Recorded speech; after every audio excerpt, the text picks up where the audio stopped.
Hello and welcome back to my channel. Today we're doing a very exciting video. We're doing a tutorial for this tube ruffle mesh top.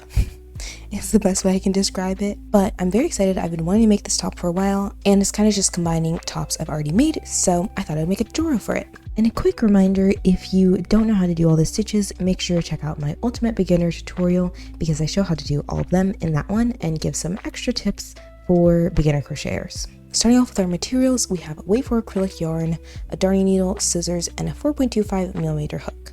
This is loops and threads in the color Misty Blue. Starting off our first row, we're going to make a slip knot,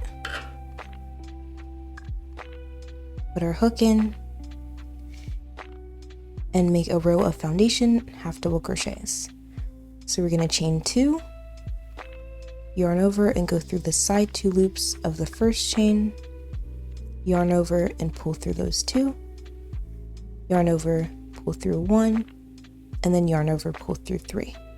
Again, yarning over, go through the side 2 loops, yarn over, pull through 2, yarn over, pull through 1, and yarn over, pull through 3.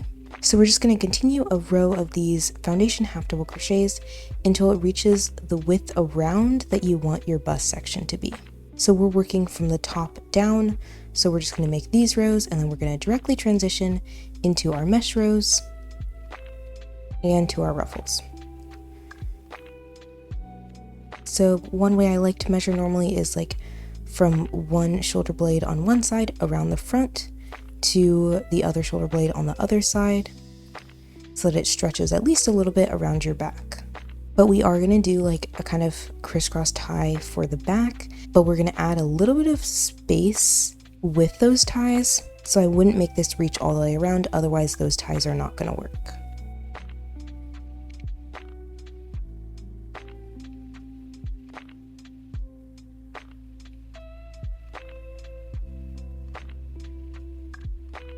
Okay, and as we move on to our next row and for the rest of the rows of the bust section, you have 2 options. You can either do rows of half double crochets, or you could do rows of single crochets, or you could do rows of double crochets. So you really just have a lot of flexibility. The only thing, of course, is that half double crochets or single crochets are going to give you the least amount of like visibility between stitches, but I feel like I normally wear something under my crochet tops anyway, so I think I'm going to go for double crochets. But if you're doing half double crochets, I'll show you that first. What you will do is chain 1, turn your work, half double crochets starting from the first stitch, and do half double crochets in every single crochet all the way across the row to the end. At the end of your row, you'll chain 1, turn your work, and do that again, making these half double crochet rows with half double crochets in every stitch across up to however long your bust section needs to be, which you'll find out by just like holding up to yourself, checking if it's long enough to cover. If it's not, adding more length.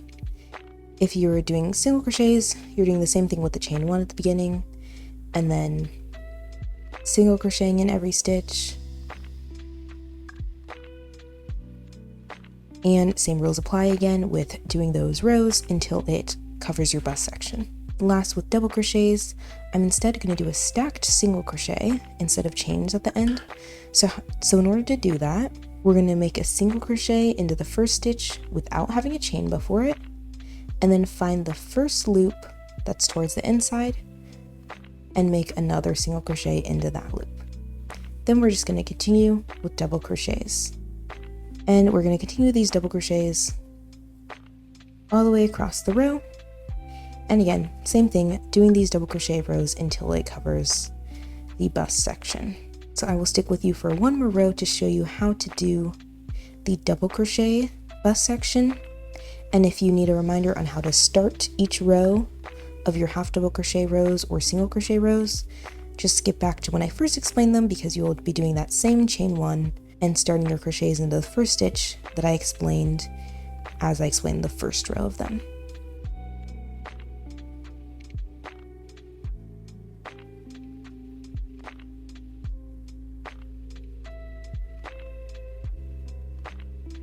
And coming up to the last stitch, we're going to continue with these double crochets up to the end, or if you're doing a half double crochet or single crochet rows, You're going all the way up to the end with those stitches, up to your last stitch. And there we go. So starting our next row, for double crochets, we are doing our stacked single crochet, or half double crochets, or single crochets, doing 1 chain,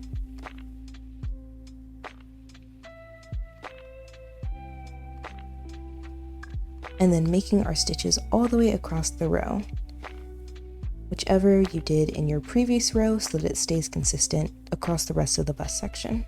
And otherwise, I'm going to continue these rows and come back to you when we're ready to move on to our mesh rows, because for the rest of the bust section, we're just doing identical rows. Same stitches, row after row, into every stitch until it's long enough. Okay, so I'm back and I'm just finishing up my last row of my solid stitches. All right, and now that I'm all done, I'm going to move on to the next row. And now for sure, we're going to be doing double crochet gap rows with stacked single crochets at the edges of our rows. So if you don't remember how to do the stacked single crochets from the beginning of this video, I will show you once again. We are going to make 1 single crochet into the first stitch with no chains before it, and then make a single crochet into the loop on the left, like so. Then what we're going to do is chain 1, skip the next double crochet, and double crochet into the one after that. Then we're going to chain 1, skip 1, and double crochet. And we're just going to repeat this pattern across the entire row, making our double crochets with 1 chain in between them.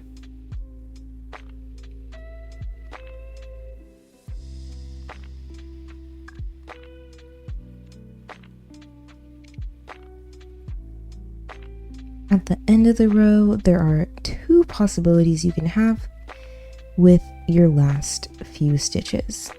So you will either have 4 stitches left like I do, or you will have 5. If you have 4 stitches left, you're going to chain 1, skip 1, double crochet, chain 1, skip 1, and double crochet into the last stitch. If you have 5 stitches, you're going to chain 1, skip 1, double crochet just like I did, but then here you will have 3 stitches left. You will chain 1, skip 2, and still double crochet into the last. So the only thing that's changing is how many stitches you're skipping for this last gap.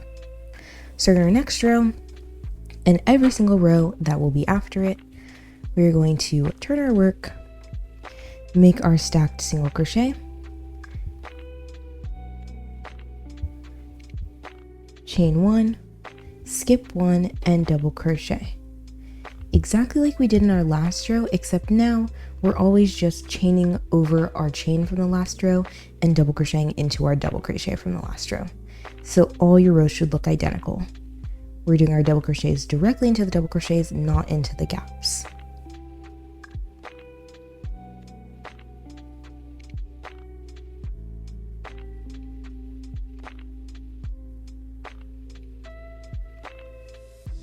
Going up to the last stitch. Now, no matter what, you're going to chain 1, skip 1, double crochet, and then chain 1, skip 1, and double crochet into your stacked single crochet from the last row. And there you go. So now you're just going to repeat these gap rows for as long as you want them to be. I will let you know how many I end up doing, but once you get to that point, I will come back to you and explain what to do afterwards. Otherwise, we're just repeating these identical gap rows.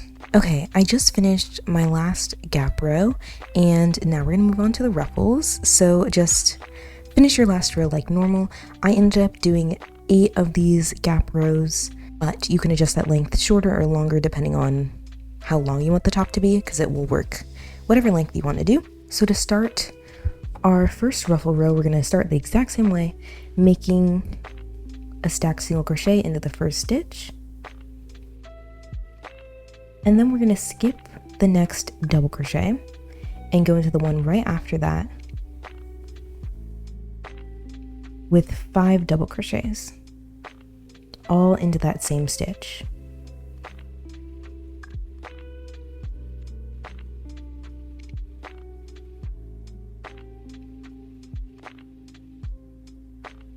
Then you're going to slip stitch in the next double crochet. So it'll look like this. Then you're going to do 5 double crochets into the next double crochet.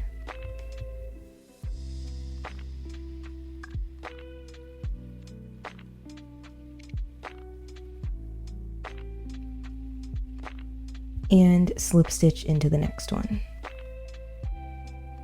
So we're just making this pattern of 5 double crochets, then a slip stitch, alternating which double crochet we're going into.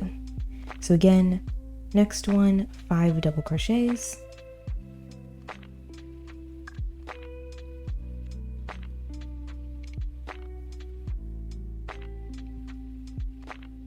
and the one after that we're going to put a slip stitch into. And we're just going to repeat this all the way across the row.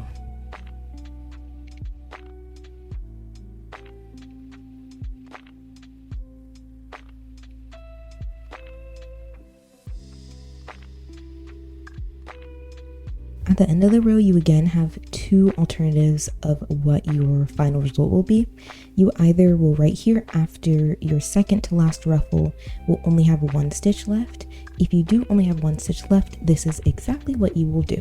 You will continue after that slip stitch with 3 double crochets, and then you will chain 1 and cut off your work with your scissors.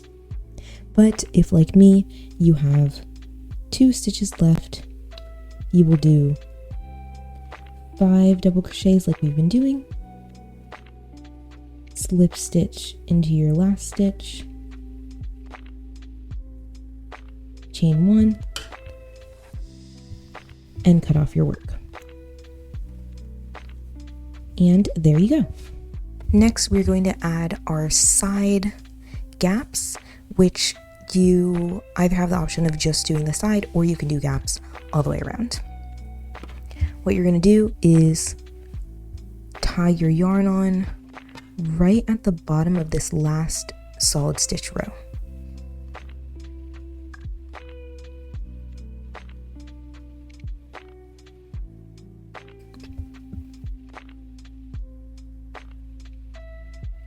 Then we're going to make our stacked single crochet.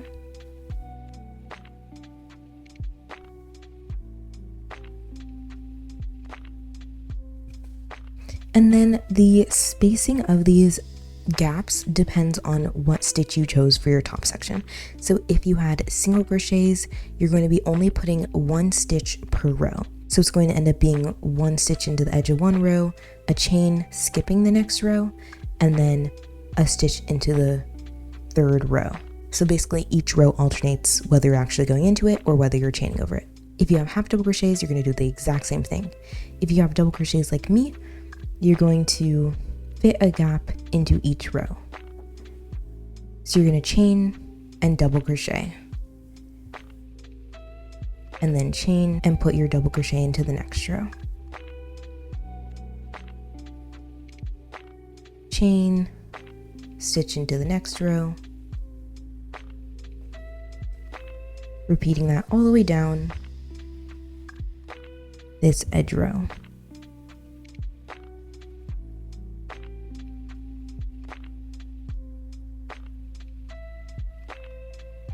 When you get to that top corner, you're going to do your chain and then double crochet into basically like as much of the corner as you can get into. And then here's where you can either chain 1, cut it off, and reattach your yarn for this side, or you can do a corner gap stitch and continue doing gaps along the edge of your solid row on this side. So I'm going to show you how to do that corner stitch, even though I am going to cut it off over here.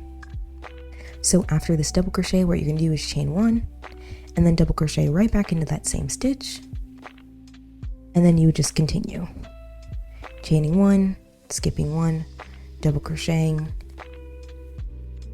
all the way across this row. And then once you get to this corner, you do the exact same thing, making that corner stitch and then continuing down that side.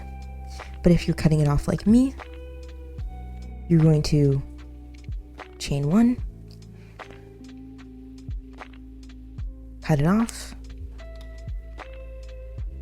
and then go attach it onto the other side.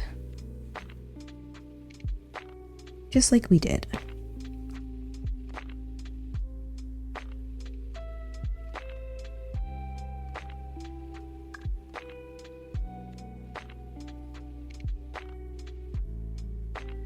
Making a stacked single crochet.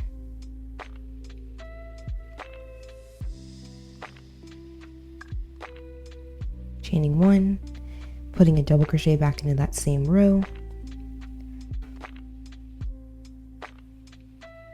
and then continuing down the rest of this row, just like we did on the other side.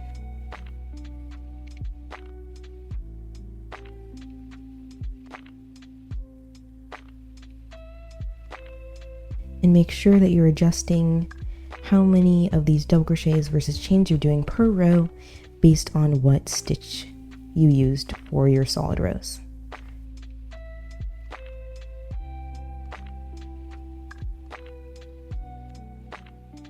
Then you're going to chain 1 and cut off your work.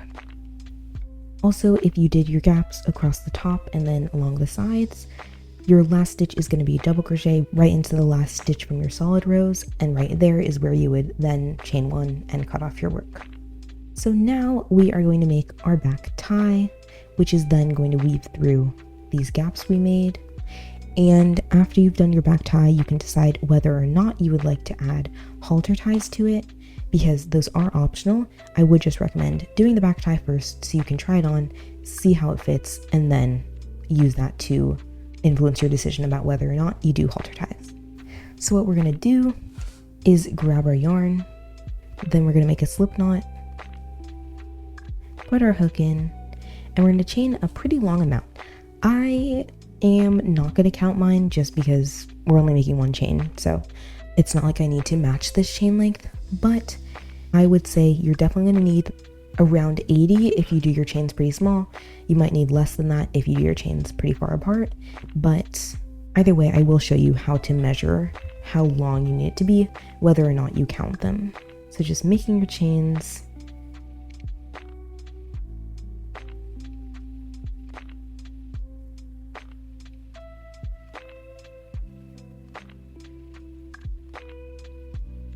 Once you have a decent amount of chains, the way that you're going to measure is by kind of laying it across this back section and going back and forth to see if it would fit. Even though I have gaps that are all right next to each other, I'm probably going to do every other gap is where it's weaving through. So that is where I'm going to measure it to. And obviously I don't have enough, but you would just keep doing this, and then ideally this side would also reach all the way down to the bottom, and just keep going until it does reach that length.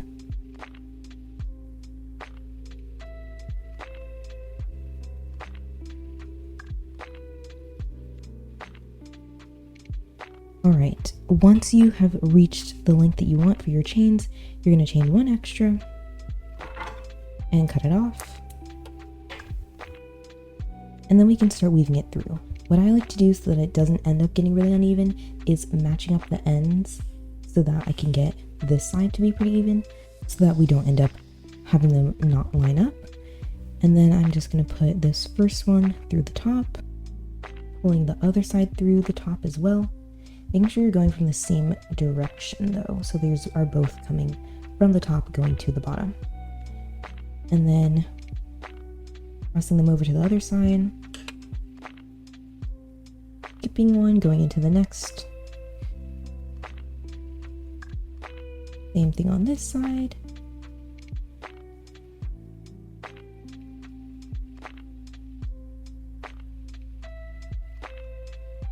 And just repeating that down until you get to your bottom gaps.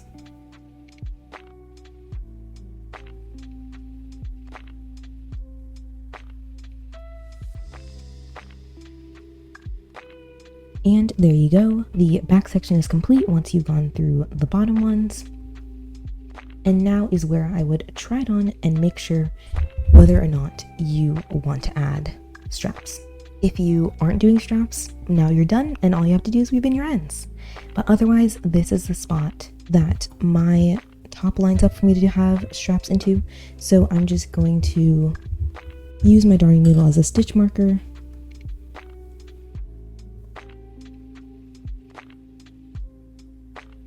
And then tie my yarn on to the other one.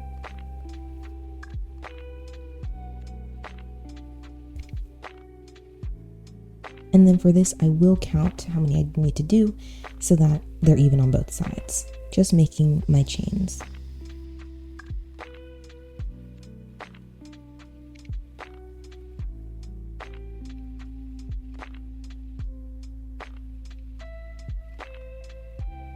That's 70. I'm going to do one extra and cut it off, pulling through, and then going into that stitch that I marked.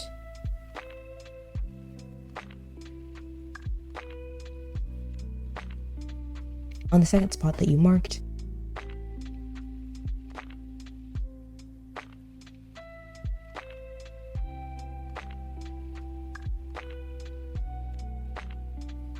and then we're going to start our chains just like we did on the other side. And I'm going to make 71 chains, and that's including the one that I'm using to cut off.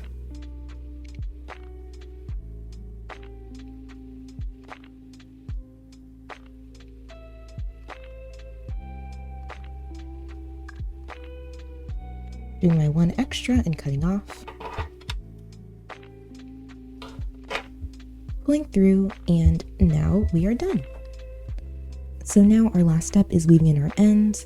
I will show you one example of weaving in ends, and then I'm going to do the rest later off camera. So the easiest way to thread your darning needle is to lay the yarn over the top, pinch it and pull it off, and wiggle it through the eye. And then we're going to go through the tops of the stitches,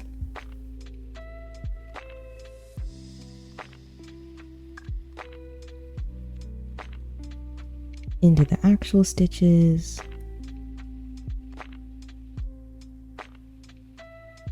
back out the side,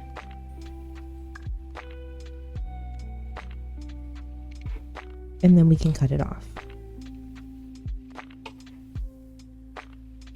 And now we are done.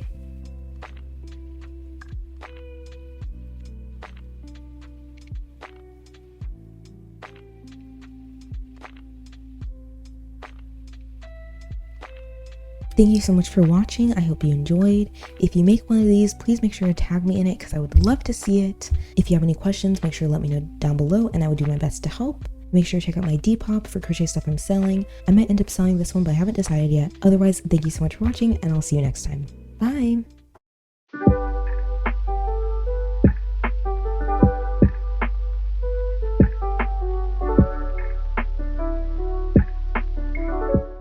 It's kind of just like, oh my god. Oh, oops.